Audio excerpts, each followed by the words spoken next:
बात करेंगे हम लोग क्वेश्चंस की, तो क्वेश्चन पे जाने से पहले मैं आपको बताना चाहूंगा कि आपको थ्री फेज ट्रांसफार्मर में 3 पॉइंट ध्यान रखने बस, बाकी सारे क्वेश्चन आपसे बन जाएंगे। क्योंकि फेजर हो गया, हार्मोनिक्स हो गया, इस पे बहुत ज्यादा फ्रीक्वेंटली या फिर जो फेजर ग्रुप होते हैं उस पे बहुत ज्यादा डायरेक्ट क्वेश्चन नहीं पूछते, क्योंकि बहुत इजी हो जाते हैं, ऑब्वियस क्वेश्चन हो जाते हैं। तो यहाँ पर आपको थोड़ा सा टेस्ट बदला है, थ्री फेज ट्रांसफार्मर के स्टार डेल्टा के कन्वर्जन वगैरह से रिलेटेड आपसे क्वेश्चन पूछे जाते हैं, और इसकी हेल्प आपको पावर सिस्टम में भी बहुत मिलेगी। इसका जो नॉलेज है ये आपको पावर सिस्टम में बहुत अच्छे से देखने को मिलेगा। तो आपको 3 पॉइंट ध्यान रखने। पहला पॉइंट एमएमएफ बैलेंस। आपको एमएमएफ क्या होता है? Current number of turns. तो I2 = I1 तो प्राइमरी और सेकेंडरी का एमएमएफ क्या होता है? एग्जैक्टली सेम होता है, ऐसा बोल सकते हैं। I0 करंट को हम लोग यहाँ पे नेगेटिव मान के चलते हैं, ऐसा आपने फुल को लेंथ में बताऊंगा ना, तो I1 को कैसे हम लोगों ने डायरेक्टली I0 को क्यों नेगलेक्ट किया वो सारा डिटेल बताऊंगा, बट अभी के लिए रिसेंट ट्रेंड के लिए आप सिर्फ ये ध्यान रखिए I1 = I2 N2।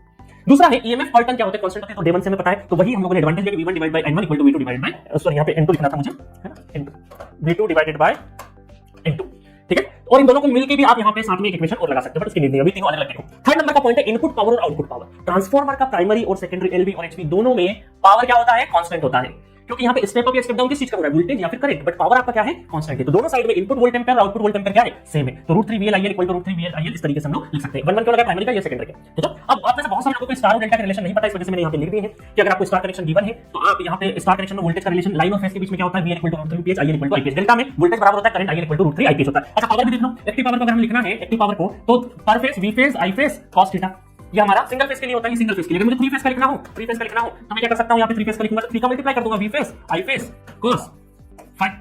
3 फेज का 3 का मल्टीप्लाई कर दिया। अच्छा, मैं क्या कर सकता हूं? यहाँ पे आप देखिएगा ध्यान से, यहाँ पे एक चीज और कर सकता हूं कि अगर मुझे 3 फेज का लाइन की टर्म में लिखना हो, लाइन वोल्टेजेस की टर्म में अगर लिखना हो, तो इनको कन्वर्ट कर ले। तो या तो स्टार वाइंडिंग होगी या डेल्टा वाइंडिंग होगी। सपोज करो स्टार वाइंडिंग गिवन है, स्टार वाइंडिंग गिवन है, तो फेज करंट क्या हो जाएगा? देखो यहाँ पे फेज की जगह पे क्या लिखोगे? 3 * फेज की जगह आप लिख दोगे, फेज की जगह लिख दोगे लाइन डिवाइडेड बाय √3 और IL = IPS, तो यहाँ तो IL हो गया, cos ∅ हो गया। तो यहाँ से √3 का मल्टीप्लाई डिवाइड कर दोगे, है ना, √3 का मल्टीप्लाई डिवाइड कर दोगे, ये 3 से कैंसिल हो जाएगा। Ultimately formula √3 VL IL cos ∅ बन गया, ठीक है। तो बहुत सारे स्टूडेंट कंफ्यूज होते हैं कि सर हमको कई बार पता नहीं चलता कौन सा फार्मूला यूज करना है। ये भी 3 फेज का फार्मूला, ये भी 3 फेज का फार्मूला, ये इन टर्म्स ऑफ फेजेस है, इन टर्म्स ऑफ लाइन। समझ में आ गया?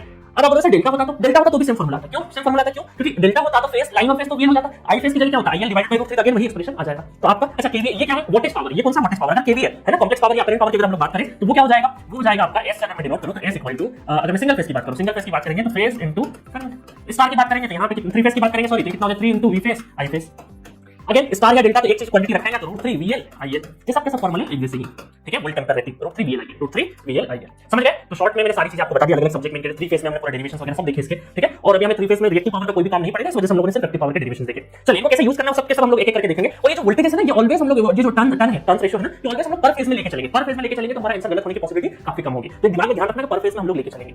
आएगा समझ में? तो यहाँ पे चलो क्वेश्चन से मैं समझाता हूँ। क्वेश्चन नंबर 10वां है, गेट 2018 का डबल का क्वेश्चन है, ठीक है। बहुत ध्यान से करते हैं आप, एज ए स्टूडेंट होकर इस क्वेश्चन को रीड करते हैं, क्योंकि जनरली क्या होता है, एफिशिएंसी के जितने भी क्वेश्चन आज तक आए हैं वो सिंगल फेज से आए, 3 फेज से कभी नहीं आए हैं। तो इस वजह से जब ये क्वेश्चन आया था गेट 2018 में, तो 3 फेज देख के और एफिशिएंसी वाला कॉम्बिनेशन, डेडली कॉम्बिनेशन देख के और फिर बच्चे को जी कैसे यहाँ पे डेल्टा स्टार ने निकाल दी, तो बहुत सारे स्टूडेंट को उलझन हुई थी। बट ये इतना टफ क्वेश्चन नहीं है, आप एक-एक पॉइंट को कनेक्ट करते